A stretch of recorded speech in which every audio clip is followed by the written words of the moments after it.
Nous allons continuer avec la naissance d'Isaac et le départ d'Ismaël avec Agar. Dans Genèse 21, 1 à 14. L'Éternel se souvint de ce qu'il avait dit à Sarah, et l'Éternel accomplit pour Sarah ce qu'il avait promis.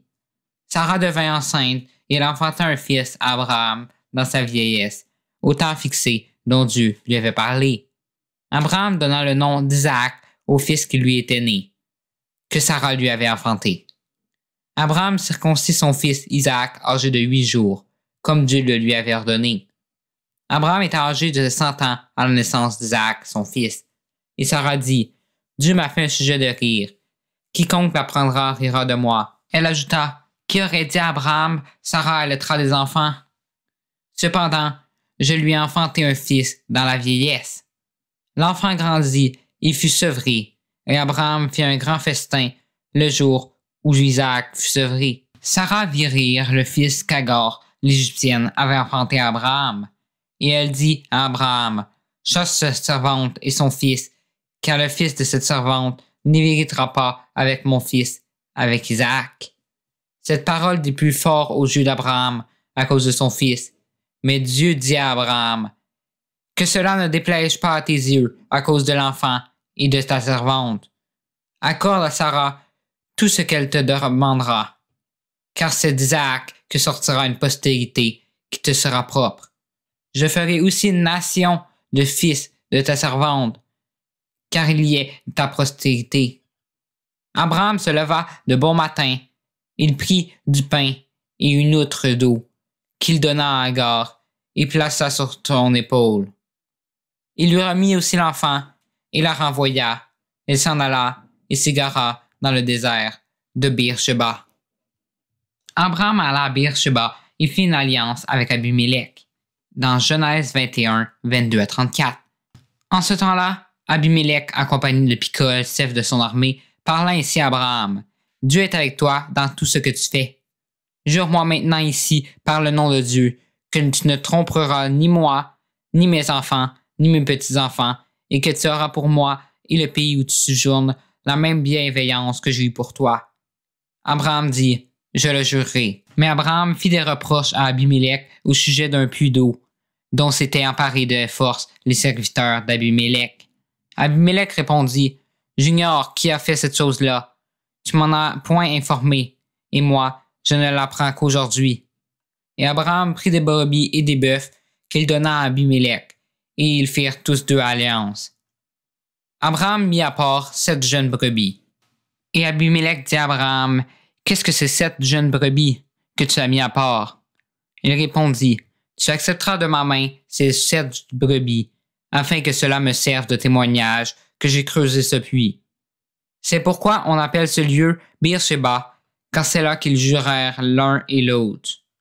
Ils firent donc alliance à Beer-Sheba, après quoi Abimelech se leva avec Picol, chef de son armée. Ils retournèrent au pays des Philistins. Abraham planta des tamirisques à Beer-Sheba, et là il invoqua le nom de l'Éternel, Dieu de l'éternité. Abraham séjourna longtemps dans le pays des Philistins. Dieu demanda à Abraham d'offrir Isaac en holocauste. Abraham a finalement offert un bélier en sacrifice, selon ce qu'un ange de l'Éternel lui a dit. Dans Genèse 22, 1 à 19. Après ces choses, Dieu mit Abraham à l'épreuve et lui dit, « Abraham, » et il répondit, « Me voici. » Dieu dit, « Prends ton fils, ton unique, celui que tu aimes, Isaac. Va-t'en au pays de Moridja, et là offre-le en holocauste sur l'une des montagnes que je te dirai. » Abraham se leva de bon matin, sella son âne, et prit avec lui 2 serviteurs et son fils Isaac. Il fendit du bois pour l'holocauste et partit pour aller au lieu que Dieu lui avait dit. Le 3e jour, Abraham, levant les yeux, vit le lieu de loin. Et Abraham dit à ses serviteurs, « Restez ici avec l'âne, moi et le jeune homme, nous irons jusque-là pour adorer, et nous reviendrons auprès de vous. » Abraham prit le bois pour l'holocauste, le chargea sur son fils Isaac, et il porta dans sa main le feu et le couteau. Et ils marchèrent tous deux ensemble. Alors Isaac, parlant à Abraham, son père, dit, « Mon père. » Et il répondit, « Me voici, mon fils. » Isaac reprit, « Voici le feu et le bois, mais où est l'agneau pour l'holocauste? » Abraham répondit, « Mon fils, Dieu se pourvoira lui-même de l'agneau pour l'Holocauste. Ils marchèrent tous deux, ensemble. Lorsqu'ils furent arrivés au lieu que Dieu lui avait dit, Abraham y éleva un autel et rangea le bois. Il lia son fils Isaac et le mit sur l'autel, par-dessus le bois. Puis Abraham étendit la main et prit le couteau pour égorger son fils. Alors, l'ange de l'Éternel l'appela des cieux et dit, Abraham, Abraham. Il répondit, Me voici. L'ange dit, N'avance pas ta main sur l'enfant et ne lui fais rien, car je sais maintenant que tu crains Dieu et que tu ne m'as pas refusé ton fils, ton unique. Abraham leva les yeux et vit derrière lui un bélier retenu d'un buisson par les cornes. Et Abraham alla prendre le bélier et l'offrit en holocauste à la place de son fils. Abraham donna à ce lieu le nom de Jéhovah-Jiré. C'est pourquoi l'on dit aujourd'hui à la montagne de l'Éternel, il sera pourvu. L'ange de l'Éternel appela une seconde fois Abraham des cieux et dit, Je le jure par moi-même, parole de l'Éternel, parce que tu as fait cela et que tu m'as pas refusé ton fils, ton unique, je te bénirai et je multiplierai ta postérité comme les étoiles du ciel et comme le sable qui est sur le bord de la mer. Et ta postérité possédera la porte de ses ennemis. Toutes les nations de la terre seront bénies en ta postérité, parce que tu as obéi à ma voix.